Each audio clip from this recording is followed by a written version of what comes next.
Assalamualaikum warahmatullahi wabarakatuh. Halo anak-anak ibu semuanya, bagaimana kabar kalian hari ini? Alhamdulillah, kep hamasah.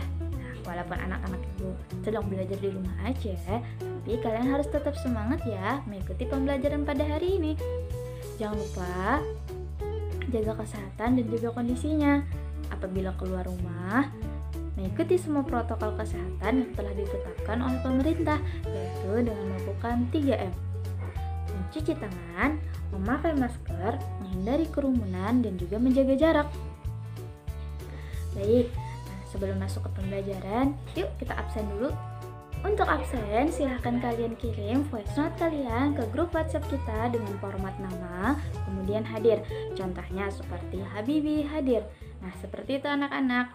Nah, dan itu akan Ibu jadikan sebagai bukti kehadiran kalian pada kesempatan kali ini. Nah, sebelum kita memulai pembelajaran, alangkah lebih baiknya kita berdoa terlebih dahulu ya. Nah, biar berdoanya tambah semangat, yuk kita tepuk jari sama-sama. 1, 2, 3. Tepuk jari 1 tutut, tepuk jari 2 wawa, tepuk jari 3 gagat, tepuk jari 4 tatat, tepuk jari 5 mama. Bertepuk semua, duduk yang rapi, mari kita berdoa 1, 2, 3. Bismillahirrahmanirrahim. Rabbi zidni ilma warzuqni fahma birahmatika ya arhamar rahimin. Amin. Semoga dengan berdoa tadi, pembelajaran kita pada hari ini berjalan dengan lancar dan diberkahi oleh Allah Subhanahu wa Ta'ala. Amin ya Rabbal Alamin. Pada video kali ini, Ibu akan menyampaikan materi Matematika kelas 4 tentang KPK dan EPB. Tapi sebelum menyampaikannya, Ibu mau tanya dulu nih sama kalian. Masih ingatkah kalian materi kita minggu lalu? Betul, faktorisasi prima. Nah, sekarang coba kalian perhatikan gambar berikut. Gambar apakah ini? Betul sekali, gambar pohon faktor. Nah, jadi anak-anak, pada hari ini kita akan belajar EPB dan KPK, yang mana salah satu cara mendapatkannya yaitu dengan menggunakan pohon faktor. Baik anak-anak, nah adapun tujuan pembelajaran yang akan kita capai hari ini, yang pertama, setelah menyimak video pembelajaran ini, siswa dapat memahami EPB dan KPK dengan baik. Yang kedua, setelah menyimak video ini, siswa mampu menyelesaikan soal atau tugas EPB dan KPK dengan benar. Nah, itu dia tujuan pembelajaran kita pada hari ini. Sebelum kita masuk ke pembelajaran, supaya anak-anak tambah semangat, yuk kita tepuk semangat sama-sama. Tepuk semangat. Semangat.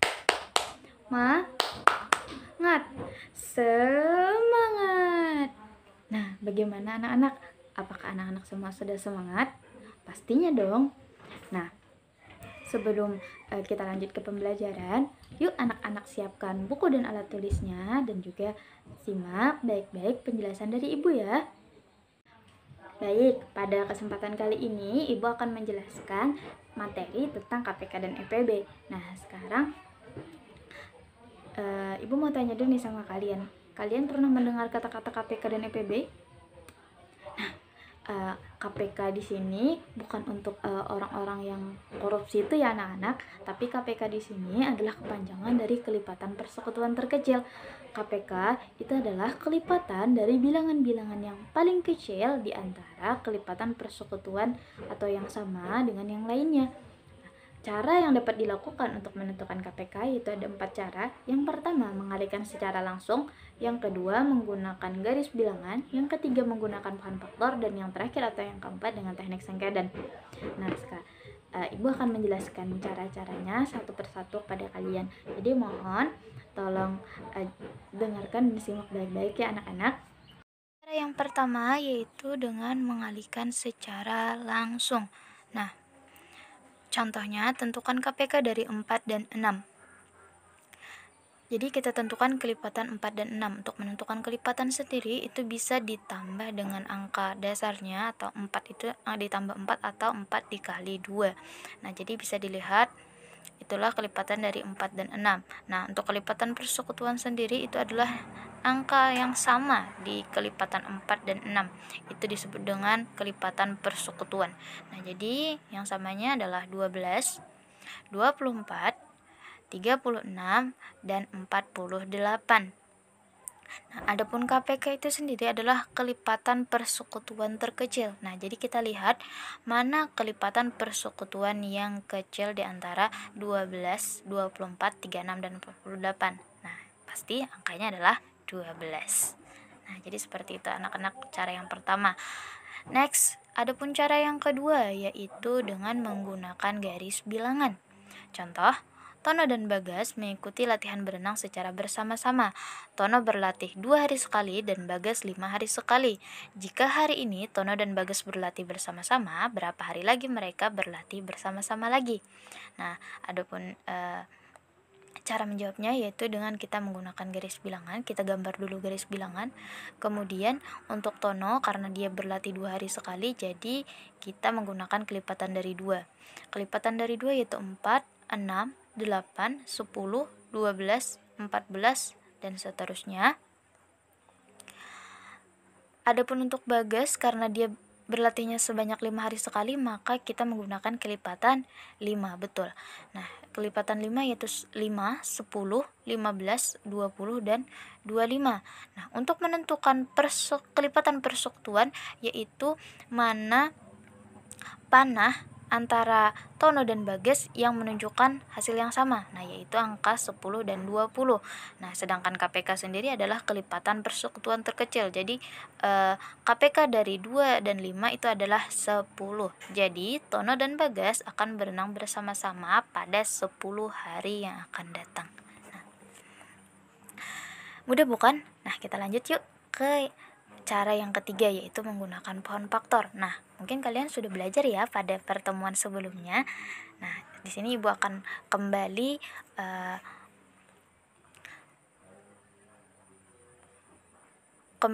menentukan atau mencontohkan bagaimana cara menentukan KPK dengan pohon faktor. Nah, yang pertama kita pohon faktorkan dulu 24. Nah, karena 24 adalah angka genap, maka dapat dibagi dengan faktor prima yang paling kecil, yaitu 2. Nah, bisa dilihat itu.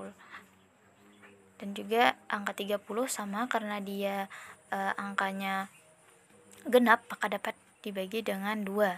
Nah, apabila ganjil bisa dibagi dengan 3 atau 5. Nah, sehingga dapat faktorisasi dari 24 yaitu 2 dikali 2 dikali 2 dikali 3, atau secara sederhananya yaitu 2 pangkat 3 dikali 3. Nah, itu secara sederhananya. Adapun 30, faktorisasi dari 30 yaitu 2 dikali 3 dan dikali dengan 5.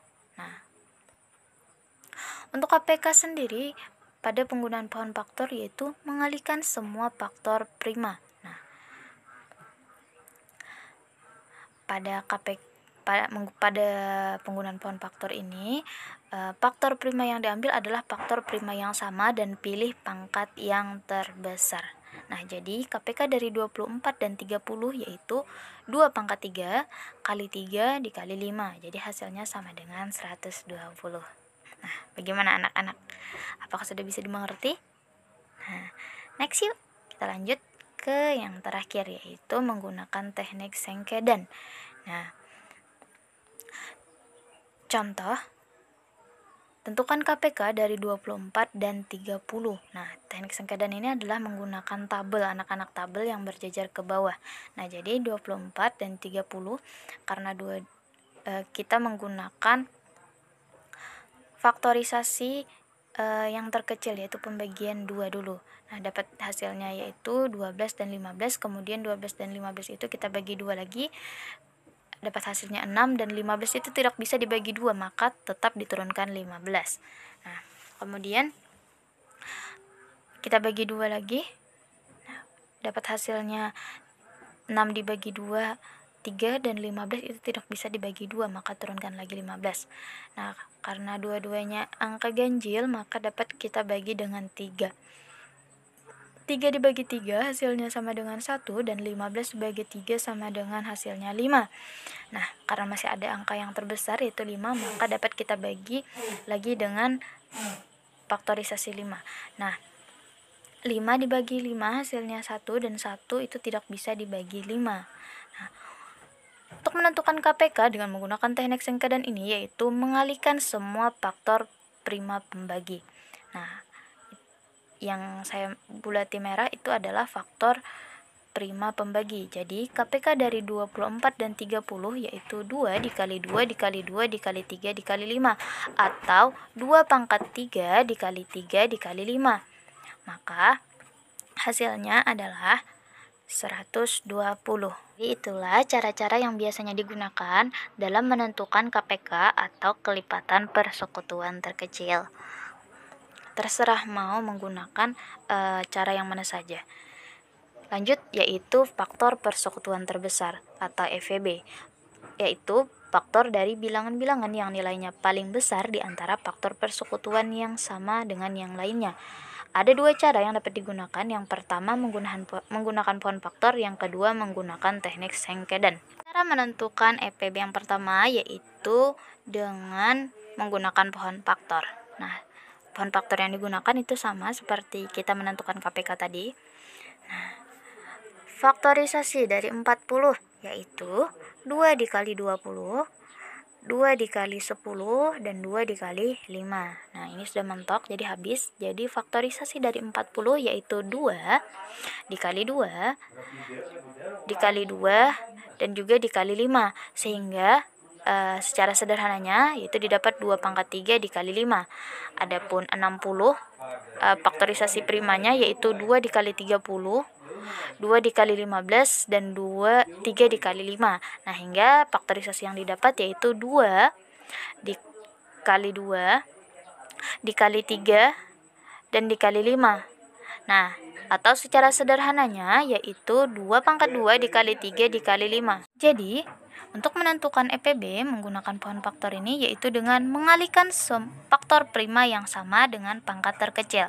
Nah, jadi faktor dari 40 tadi adalah 2 pangkat 3 dikali 5, dan 60 tadi adalah 2 pangkat 2 dikali 3 dikali 5. Yang sama itu adalah 2 pangkat 3 dan juga 5. Nah, dimana pangkat terkecilnya adalah 2 pangkat 2 dan juga 5. Jadi, EPB dari 40 dan 60 adalah 2 pangkat 2 dikali 5, sama dengan 20. Next, cara berikutnya yaitu dengan teknik sengkedan. Contoh, Citra mempunyai 90 permen dan 60 coklat. Permen dan coklat tersebut akan dibungkus dalam kantong plastik dengan jumlah yang sama banyak. Berapa paling banyak kantong plastik yang diperlukan Citra? Nah, caranya sama seperti tadi, yaitu dengan menggunakan tabel. Nah, itu tabel 90 dan tabel 60. Sama, untuk pembaginya kita menggunakan faktorisasi prima yang paling kecil, yaitu 2. Nah, hingga didapat 90 dibagi 2 hasilnya 45, dan 60 dibagi 2 dapat hasilnya 30. Lanjut, kita bagi dengan 2 kembali. Karena 45 tidak bisa dibagi 2, maka kita letakkan kembali 45, dan 30 dibagi 2 dapat hasilnya 15. Lanjut, karena dua-duanya sama ganjil, jadi kita bisa dibagi dengan 3. Nah, jadi 45 dibagi 3 sama dengan 15, dan 15 dibagi 3 sama dengan 5.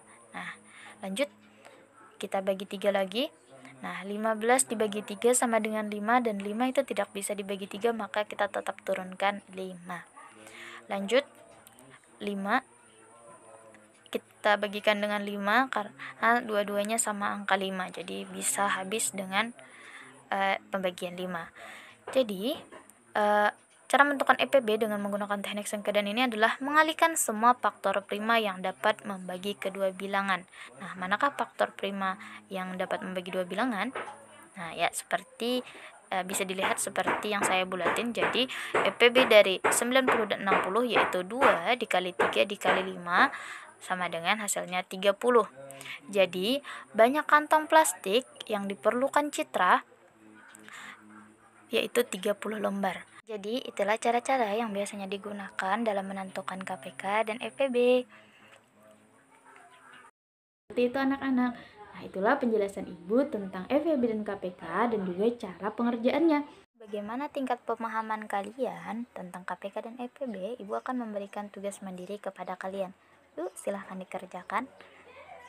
Apabila sudah, silahkan dipoto dan dikirim ke WhatsApp pribadi Ibu. Selamat mengerjakan anak-anak. Semangat ya. Berakhir sudah pembelajaran kita pada hari ini. Untuk menutup, Ibu akan menyimpulkan pembelajaran kita pada hari ini. Nah, jadi hari ini kita telah belajar tentang KPK dan EPB. Apa sih itu KPK? Nah, KPK yaitu kelipatan persekutuan terkecil. Nah, KPK adalah kelipatan dari bilangan-bilangan yang paling kecil di antara kelipatan persekutuan atau faktor yang sama lainnya. Nah, ada pun caranya, yaitu ada 4. Yang pertama mengalihkan secara langsung, yang kedua menggunakan garis bilangan, yang ketiga menggunakan pohon faktor, dan yang keempat yaitu menggunakan teknik sengkedan. Adapun EPB yaitu faktor dari bilangan-bilangan yang nilainya paling besar di antara persekutuan atau faktor yang sama lainnya. Nah, adapun caranya yaitu menggunakan 2 cara. Yang pertama menggunakan pohon faktor, yang kedua dengan teknik sengkedan. Nah, menurut kalian mana ya yang paling gampang caranya atau yang paling kalian pahami? Nah, silahkan ya kalian menggunakan cara manapun yang paling gampang dan juga cara yang paling kalian pahami. Anak-anak, kalau bisa menggunakan cara semuanya ya lebih bagus lagi, tapi jika kalian cuma bisa menguasai 1 atau 2 cara saja itu tidak apa-apa, kalian sudah hebat. Nah, baiklah, untuk menutup pembelajaran pada hari ini, marilah kita berdoa bersama-sama. Angkat kedua tangannya, tundukkan kepala, kita berdoa bersama-sama. Bismillahirrahmanirrahim. Allahumma arinal haqqa haqqa warzuqna ittiba'ah wa arinal batila batila warzuqna ijtinabah birahmatika ya arhamar rahimin. Amin. Semoga pembelajaran hari ini bermanfaat. Salah hilapnya Ibu mohon maaf. Jangan lupa kerjakan tugasnya dan juga kirim ke WhatsApp pribadi Ibu. Kurang lebihnya Ibu mohon maaf. Wallahul muwaffiq ila aqwamit thoriq. Wassalamualaikum warahmatullahi wabarakatuh. See you anak-anak. Jangan lupa ya jaga kesehatan.